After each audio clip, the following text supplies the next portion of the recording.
Welcome to the Multifamily Investor Nation podcast, sponsored by CoStar as well as RealPage IMS Investor Portal Software. I want to welcome our very special guest here, Gary Lipsky, to the show. Welcome, Gary. Looking forward to diving into this property with you. Same here. Thanks for having me, Dan. So we're going to be diving into a property called East 3434, located in Phoenix, Arizona. This is a 128 unit property acquired for $15.15 million but in November of 2019. So looking forward to diving into this, Gary. But before we get started, I want you to talk to the listeners a little bit about yourself and your background and how you got to this point right now to be able to acquire this type of an asset. Yeah, I've been an entrepreneur my whole life, running companies. So had a lot of experience in management and operations.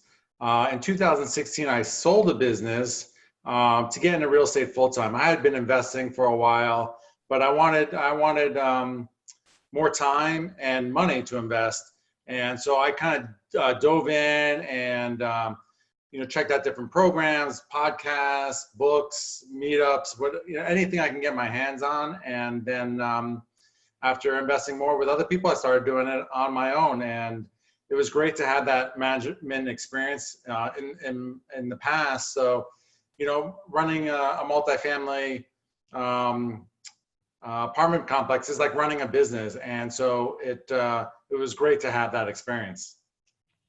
Well, I tell people that all the time that, we're really buying businesses that just so happen to have real estate associated with it when you start talking about these large multifamily assets.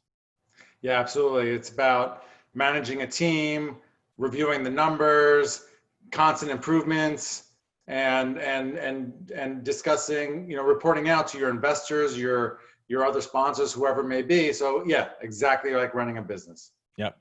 And one of the biggest things that I always talk about too is, and it's on my red flags for passive investors. And I actually wrote a white paper on that about what are the 5 red flags for investing in multifamily. One of those red flags is that somebody on the team must have some sort of background and success in business, and it has to be successful, because you probably know people who know how to run a business, but they just ran it into the ground, right? We don't want somebody like that managing our assets. So let's dive into this one, Gary. I want you to first get us started and tell us, how did you actually find this asset? So one of our partners got the deal before it went to market, because he had done another deal with his broker before. He had a full-time job. He didn't have time to underwrite it. So he sent it to my business partner, Kyle Mitchell, who quickly underwrote it. He texted me that day, said, "Hey, we're going out to Phoenix the next morning." And we did. We left. It was like 4 or 5 in the morning to drive out there, because, last minute flight was too expensive. We got there at 9 a.m. We were one of the first to see it, and we really liked the deal. When we were looking at our underwriting, it made sense.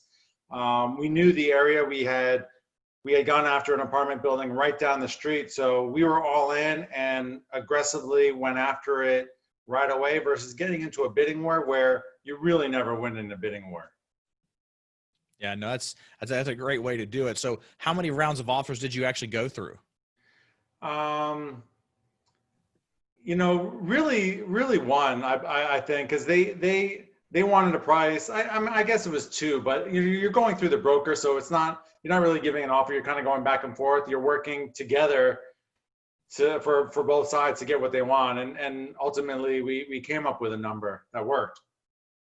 So how soon after you first saw this deal or kind of came across your desk did you actually go fly out to the property? Oh, within 24 hours. We got the deal probably in the afternoon, and we left, first thing in the morning the next day. It was coming to market, and we didn't want them, a lot of people to see it, and then they kind of wait for the best and final, which may be the first round of best and final, and then you go to another best and final. So we felt like we were able to take this down at a number that was well below if we went the whole way. Why do you think a seller would want to do that? Well, they're getting hard money from day one. They're getting that the surety to close. They got a number that they wanted, and we got a number that we wanted. Ultimately, that number changed down the road because of things that we found and whatnot. But I mean, they made a killing on this deal, quite honestly. They bought it significantly less for about 4.5 years ago. So, I mean, it was, I'd love to be in their shoes, quite honestly. It's always that way, though, isn't it? We always you look at the proceeds that they get when you're buying an asset on that HUD statement. You're just like, man, they're making a killing off of this thing. Yeah, absolutely. But knowing that they had it for at least 4.5 years, you see a lot of deals that are trading at 2 years, 3 years, and it's just getting flipped and flipped, and you don't want to have that hot potato. So we knew there was a tremendous amount of meat on the bones. It wasn't well managed, so we saw tremendous upside. Despite what we were paying, it was still priced right, and we thought we can make a lot of money on this deal. So you talked about surety to close. What kind of surety to close were you able to provide to them? One of our team members had done a deal with the broker before, as I said. So he felt comfortable knowing us, and we've talked to the broker many times, met with them. So they felt, based on our financial net worth and liquidity and all those things that we put together to talk to the broker about, they felt like they can trust us to get it done. What about earnest money deposit? You mentioned that. How much was that was hard? And for those of you who are listening, hard money, we're not talking about a hard money loan, right? We're talking about earnest money deposit that goes hard, or what is a non-refundable earnest money deposit. So what kind of like non-refundable or hard money did you have to put up for this project? Yeah, we put up 200,000. Okay. And that was day one? Yeah, but we had access previous, before it went hard. So we basically did all of our inspections before that money went hard, which was great. Our third party property management company went in. We had a team of like 12 people. We split up, walked all the units. They went through all the leases. We had HVAC out there, electrical, roofing. So we had it all done. We didn't need a long due diligence period, because after that one day we had a story to of where everything stood. So we were good. So you inked the LOI, and then they gave you an early access agreement to be able to get onto the property before you actually inked the PSA, correct?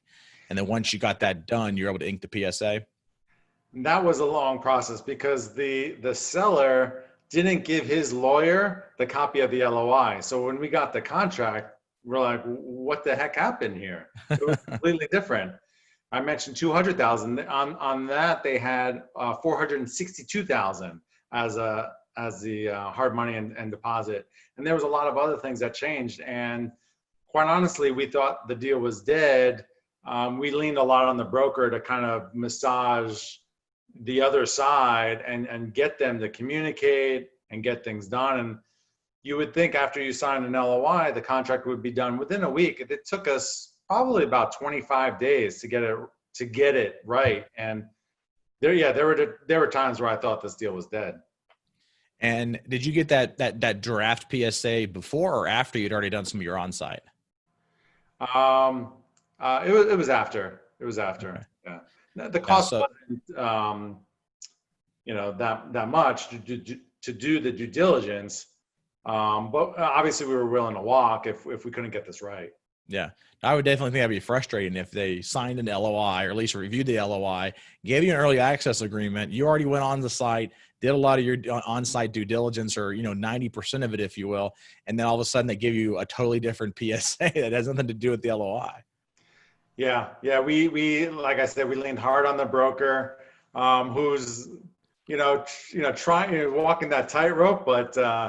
He got us to that point, and so we said, you gotta take us home. You gotta figure this out. No, that's very interesting. So, did you have any issues come up during the due diligence process? Yeah, absolutely.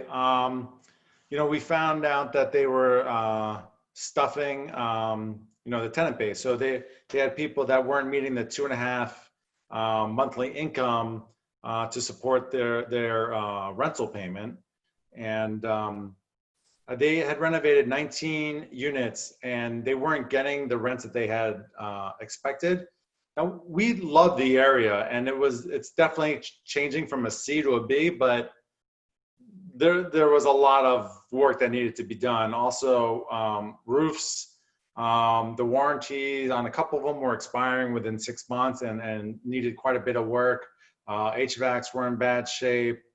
So there was a lot of deferred maintenance. And when we budget, you always want to budget for deferred maintenance. You want to have that cushion, but this was definitely a lot more work than we had anticipated. So we went back to them and talked about how the deal has changed, obviously. And so we were able to negotiate a $250,000 reduction in price. And again, and during that period, we thought the deal was dead as well, because we drew a hard line in the sand, and there was a lot of back and forth, but eventually we got there. Yeah, that's good. And what was the original purchase price or the original offer price? $15.4 million. Okay. And so after you went through the due diligence, found those different discrepancies, you went back, and at that point, were you able to kind of not necessarily threaten, but kind of hang it over their head that because of the discrepancies in the presentation of the financials, that you could actually get your hard money back? Yeah, and the brokers didn't want to deal. If you're gonna sell it to someone else, they're gonna have the same issue. So might as well let's work together. We wanted the property. They wanted to sell it. Let's figure this out. It would have been nice to work with a seller who was, responded, well and worked with us. There was a struggle from day one. And I think one of my lessons is if it starts to be a struggle from the very beginning from a seller, maybe just walk and go to someone else that's going to work with you, because it was very, very frustrating. It's not like in the beginning, if it's going that way, if it's going to get any better as you move forward down the process. Yeah, absolutely. So how did you end up financing this project?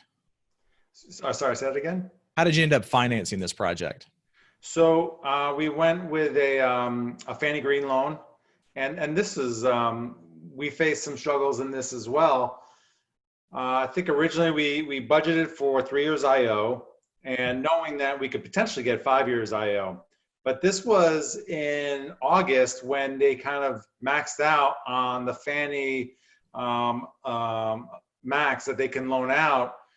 So funding, the rates jumped up, IO went down to 1%. There was a lot of craziness. So we had a webinar scheduled for Tuesday, and I think this happened like on a Friday. We were practicing our webinar, and we put a freeze on this until things can shake out, because you always budget for a cushion and your financing, and because the rates jumped and the IO dropped, it took away our cushion.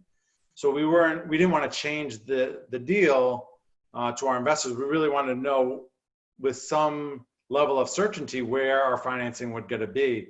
So we put a freeze on this for, I think, about 3 weeks, until everything shook out. We ended up getting 5 years IO, even though we had budgeted for 3, went down to 1. So it was a roller coaster ride on the financing, but like anything, it's that perseverance and just being patient, and things will work itself out. And we actually have done some green loans ourselves with some of our projects, and they've actually started to do away with. I have, like last year, you probably got one of the last few loans available for that green program, because they actually have done away with that now. Yeah, they have gone away with it. They've got some other things. So we were lucky to get it, because we ended up getting a 76% loan to value and 4.2% interest with the 5 years IO, which was great for our cash on cash return for our investors. Mm-hmm. And as far as the green program, for listeners who aren't familiar with that, tell them a little bit about what that green program was and what you had to do on this property in order to qualify. Yeah, so what you have to do is provide a savings of 15% on water and 15% on electricity to get a discounted loan rate. And so they'll do a report for you. I think it costs like $15,000. Then they give you back that money. And so we figured out what are the most cost efficient ways from that report to get that savings. And so low flow toilets, some aerators, and a lot of that. I mean, the savings has been much more than the 15% that the minimal that we had to hit. And they usually give you like a chart or a graph to show which ones you can do and what percentage that these experts are telling you it'll save you and all this kind of stuff. And then you got to follow up. The lender will follow up, making sure that you're getting it done and processing it. And what's the discount that you saw on yours for being able to do it as far as off the rate? Might have been 15 bips. I forget, Yeah. but I think it was like 15, 20 bips. Yeah. Yeah, that's not a bad deal for trying to help out reduce expenses on your side as well as being able to get that. So obviously you have to budget for that, but a lot of these local electric companies, utilities, your water companies, they'll actually provide a lot of these things for you for free. Like we have some on one of our properties. We reached out to the power company and they came in and installed all types of things on the property, LED lighting, and then the water company came in and gave us low flow shower heads, and also the electric company gave us, they wrapped all the water heater coils, or not coils, but the wire, the little piping and stuff like that to help reduce expenses there too. Oh, that's great. I'm gonna look into that on our next deal to get it for free. Yeah. Hey, it's worth a shot. I mean, worst thing they can say is no, but so far we've been pretty lucky on ours. Right. Yeah. So how did you end up structuring this deal with your investors? So we did a 70-30 split. 8% pref, and we didn't do once they get their pref, we didn't do a catch up. It's a true pref. 15.25% IR based on projections. 90% return over 5 years. 2% asset management fee. 1% acquisition fee. That's good. That's good. Those are a pretty straightforward project. Any secondary hurdles in the waterfall, or just straight 70-30 after the pref? Just straight. Keep it simple. Yeah, that's good. That's good. And 90% on 5 years, 15.2. What's the actual renovation for this particular property? Yeah, so we allocated $1.4 million for CapEx. So some of that went to branding. Originally it was called La Casa, and so that's geared towards one demographic. So we changed it to a hipper name, East 3434. Did much better signage in the front of the property so that you could see in. It's well lit. We had these massive banners on the two buildings in the front, so it's like 15 by 20 feet. So it's on a busy road. So anyone that drives by will see, washer dryers and units, availability, some of the amenities, which is great. But yes, we're putting in washer dryers in 90 of the units. We're also doing new cabinets on ones that need it, stainless steel appliances, higher baseboards, like not the plastic 3-inch, but the really nice baseboards that help it pop, do an accent wall. So these are, jumping up the rents a few $100s, quite honestly. So people love the renovations. We're adding a dog park, doing some paint, not a lot, just some accents. We have money for obviously the HVAC and the roof, and so 1.4 million, so a significant amount. How is COVID-19 going to play a role or have an impact on this particular property? Yeah, so we bought it in November. So really, as we're implementing this plan, we haven't gone that far in this plan yet. So we stopped some of the major renovations. We are doing the washer dryers, and we're starting to get back into that now as we've seen rent collections play out. So April, I think we're down to like 87% collections. May jumped up to 93%. So we're feeling really good about where we're headed. Obviously, there's still a lot of unknowns in the next few months, and people will be still out of work and whatnot. It's a C-class property, but we're getting back to the renovations and the CapEx and improving the property. The area is turning. There's a great new charter school across the street that's helping. There was a property down the street that sold for $52,000 per unit more than what we bought it at. So we feel pretty good about that. Nicer property, but still, it's that area is slowly turning from a C class to a B class, which is helping us as well. Yeah. How did you work with the property management company to acquire this one? Are you keeping the existing one? Or did you bring in a new team, or what was the changeover process like?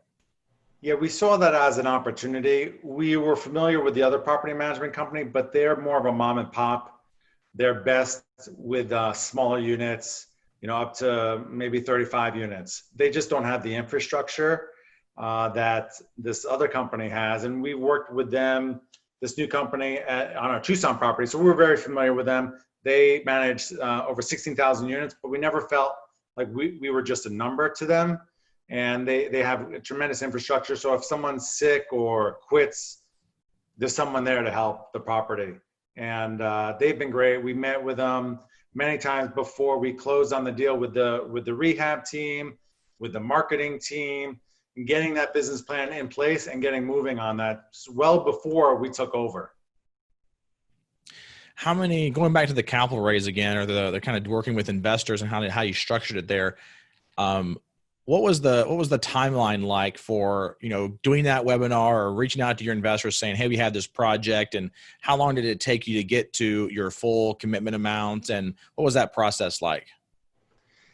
Yeah, this was our first property we bought was 1.7 million. Now we jumped to 15.15. So much bigger raise, unknown for us because, we're looking to raise a lot more money. Now we had more partners on our team to spread out the workload, the raising the capital, the marketing stuff, which helped. You definitely need a team to get there. And so probably we had the webinar mid-September, and then we closed November. But it's just, people commit to investing, and then you've got to make sure they get the paperwork done and get the money in.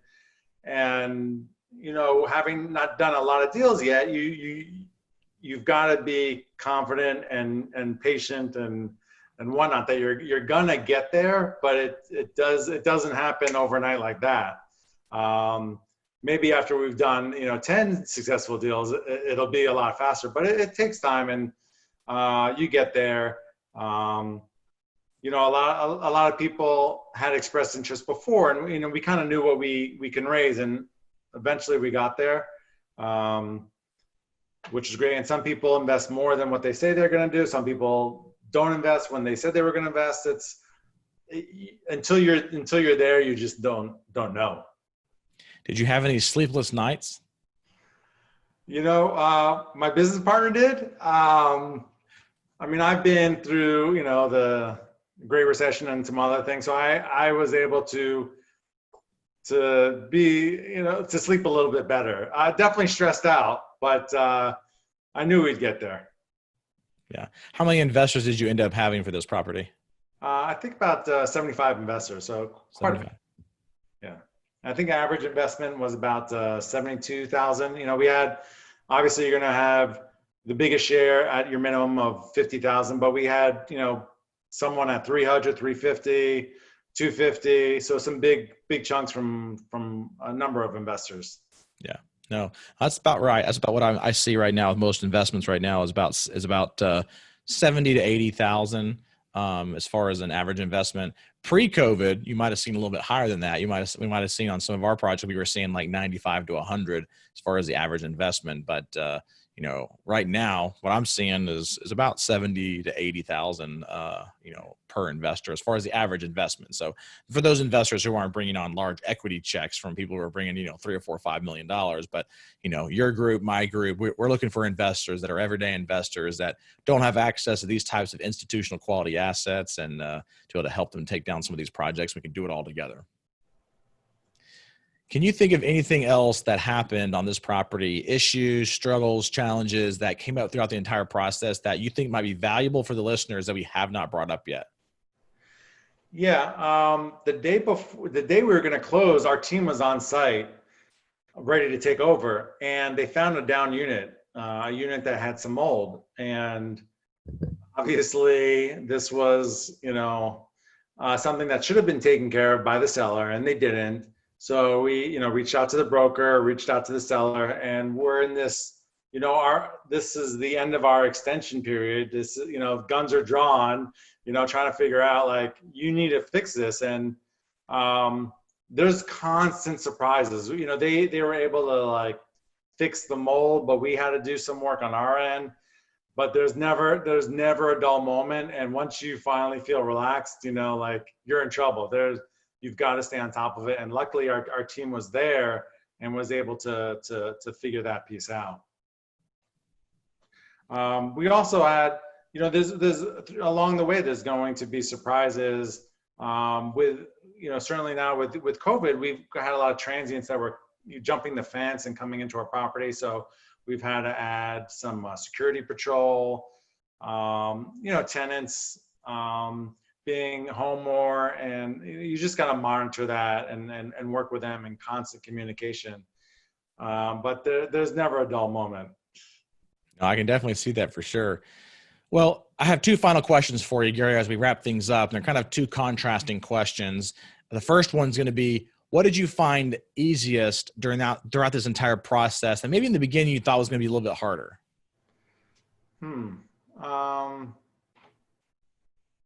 Just working with a team. Everyone, worked together and was aligned, and just good communication. And you don't always know that going in, particularly under stressful situations. And it was great to see everyone, rise to the occasion and get there. Yeah. The other side of the question is going to be, what did you find was harder than expected that maybe in the beginning you thought wasn't going to be as bad as it was? I guess definitely working with the seller. I thought that, in my other real estate transactions, we're working together for this common goal. And he was just not willing to be fair and reasonable during any stretch of the process. So that definitely made it more stressful, and made it more uncomfortable along the whole way. And so that really stuck with me going forward. If a seller is not working with you right from the very beginning, then maybe move on and work with a seller that is, because there are so many other things that you have to worry about. You don't want to deal with a seller who's just not working in a meeting you halfway. Yeah. When did you first tour this property? It was, I think, end of June, I believe. Okay. Yeah. So you first toured it in end of June, and then got it under contract in July? July? There was a lot of, like, back and forth, getting to the PSA. Everything was a slow process. I think we finally got it under contract towards the end of August. But, okay. even though we had the PSA and all that, so it took a while. It took longer, obviously, than it should have been. And in the contract, was it a 30-30 with an option to extend for another 30 days? Or how did that timeline shake out? Yeah, it was a 14-day due diligence, no financing contingency. It was 45 days to close, and then 2 30-day extensions. And each extension we did would cost us $50,000 released to the seller. Oh, so that didn't even go towards the purchase price. Goes towards the purchase price, but he wanted it released to him versus going to escrow. Got it. So did you have to execute one of those extensions? Yeah, I think we executed both. One, because of the whole interest rate thing, it just took longer. We were probably ready to go by the end of the first extension, but we extended it just to get all the ducks in a row. I think the lender took longer than typical, and it's always up to the very last minute anyway with the lender. At the end of the day, we got it done. Wasn't easy, but learned a lot from it. And yeah, we're aggressively looking for the next one. Awesome. Well, Gary, I really want to thank you for your time and being here and sharing with our audience. And there's a lot of different golden nuggets we've learned throughout this process and throughout your acquisition. And how can the listeners reach out to you if they want to find out more information about you and your group and possibly join you on one of your future properties? Yeah, my email is glipsky, Lipsky at APT Capital Group. And if you go to our website, we have a free passive investors guide. And I'm on social media, LinkedIn, Instagram, Facebook. So reach out, connect. Happy to talk real estate. Awesome. Well, thank you so much for being here, Gary. Looking forward to continuing to follow you and looking forward to having you on one of our future episodes as you continue to close more deals. Thanks for having me, Dan. Really appreciate it. You too.